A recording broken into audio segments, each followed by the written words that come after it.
Hello everyone, welcome to the HardReset channel, and today I'm going to show you how to adjust the high ISO NR option on the Sony Alpha 6400 camera.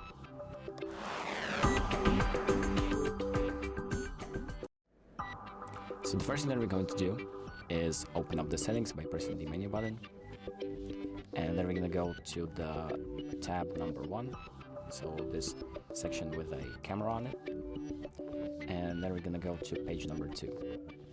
So here we have high ISO NR. You can select that option, and you can select either off, low, or normal. So once you've selected the option that you want, you can just exit out of the menu and your settings will be applied automatically. So that's about it. Thank you for watching. I hope this video helps, and make sure to like and subscribe.